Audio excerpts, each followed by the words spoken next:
سلام دوستان، خیلی خوش اومدید به یه ویدیو جدید از چنل کسب درآمد با گوشی. تو این ویدیو براتون یک ایردراپ را معرفی میکنم که ایردراپ خود ایلان ماسکه. پس این ایردراپ بسیار قیمت بالایی خواهد داشت. حتما تا آخر این همراه ما باشید تا این ایردراپ رو براتون معرفی کنیم و حتما تا آخر همراه ما باشید. حتما چنل ما سابسکرایب کنید و این ویدیو رو لایک کنید و یک کامنت هم بذارید.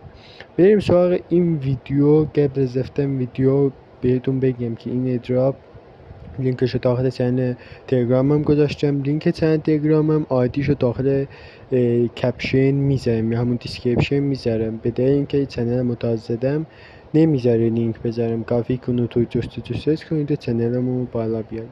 بریم سراغ این ویدیو. وقتی که ایردراپ رو باز کردید به این سمت اینجور به این شکل این تصویرش هستش. این دوتا لاکی باکس و ترندینگ به زوده به بازی اضافه میشه. قسمت اینوستمنت رو اگه بزنید برای شما باز نیست، توی لول 3 باز میشه. اینجا مثل همستر باید کمبوی ایلان ماسک پیدا کنید و براتون سکه رایگان میده.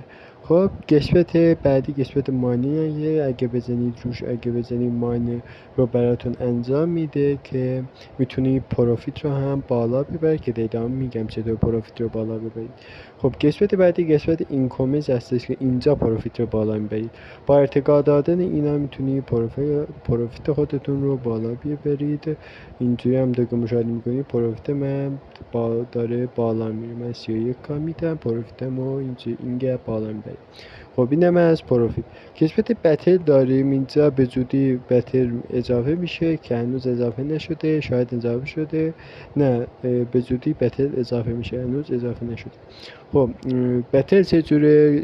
فکر کنم با دیگر بازیکنان بر سر سکه رقابت خواهد کرد. قسمت پایین قسمت ایردراپ داریم که میتونید کانت ولت به زودی برای بازی اضافه میشه. میتونید ولتتون رو به حساب تونکی بریتون وصل کنید. قسمت سیتی هستش که تو هر لول براتون باز میشه. مثلا تو لول 3 تو لول 1 این بخش باز میشه، تو لول 2 این بخش، تو لول 3 این بخش. خب که دیگه چیز مهمی نیست. خب قسمت فرند داریم. تو این قسمت شما میتونید با زدن اینجا لینکتون رو کپی کنید به دوستاتون بدین و وارد بشه. و اگر دوستاتون اکانت پریمیوم داره 25,000 سکه و اگر اکانت ساد داشت 5,000 سکه میده. و بعد قسمت آخر قسمت تسکا انجام هستش که اینجا تسکا رو انجام میده اینقدر براتون سکه میده. خب دوستان، اینم از این ویدیو. امیدوارم از این ویدیو لذت برده باشید. یه دلی روادم که داره که روزایی میتونید بزنید. امیدوارم از این ویدیو لذت برده باشید. تا ویدیو بعد، خدا نگهدار.